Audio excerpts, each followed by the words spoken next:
Сәлем достар, қыс мезгілінде жабатын банкілеріңіз су бұлдырап, мутный болып кетпесін десеңіздер, атылып кетпесін десеңіздер, осы видеоны соңына дейін қарауға кеңес берем. Яғни бірнеше жыл опыты бар адам жауып жатыр. Яғни суының өзі өте дәмді болып шығады.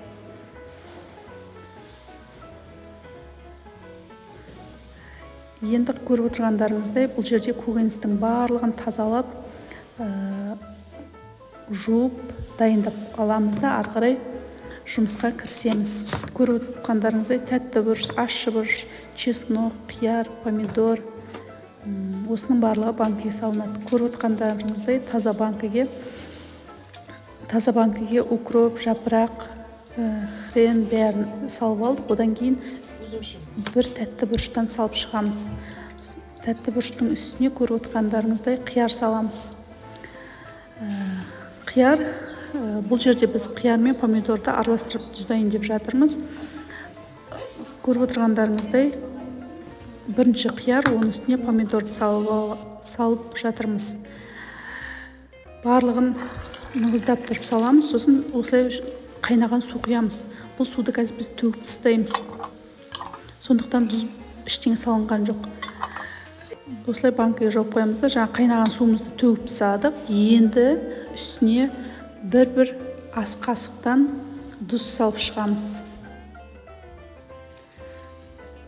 Бұл жерде 2 литрлік банкіге бір ас қасық тұз жеткілікті.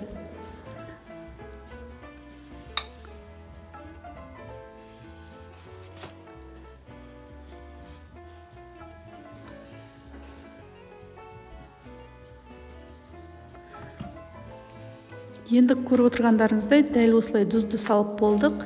Енді дәл осы ас қасықпен бір қасық шекер салып шығамыз. Яғни бізде суы кисло-сладкий болып шығады.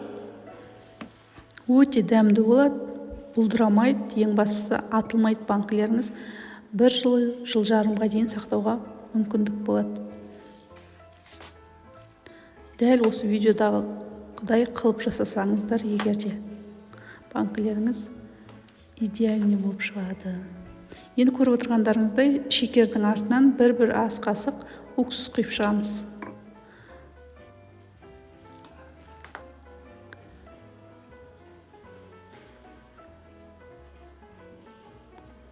«70 градустық уксус.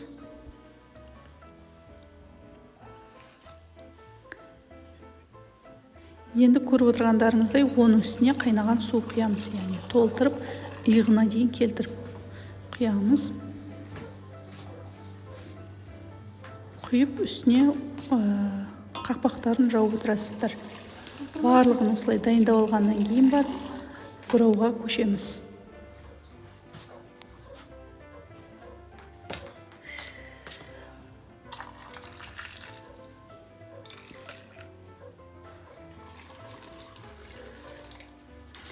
Міне, осылай жаңа дайын тұрған банкілерді шетінен бұрап төңкереміз. Енді көріп отырғандарыңыздай, осылай еңкейтіп, аузын бір тексеріп аласыздар. Егер қолдарыңыз дымқыл болмаса, яғни аузы дұрыс жабылды деген сөз. Ал егерде қолдарыңызға су тисе, ол кезде тағы да бұрауды қажет етеді деген сөз. Немесе қақпақтары брак деген сөз. Өстіп, жылы көрпеге 1 суткіге орап қоясыздар. Бұйырса, мына жерде уже 1 сутка өткеннен кейінгі қиярлардың түрі. Көріп отырғандарыңыздай, суы мөп-мөлдір, лайланбаған. Жасап көріңіздер, ас болсын. Каналға тіркелуді ұмытпаңыздар. Лайк басыңыздар.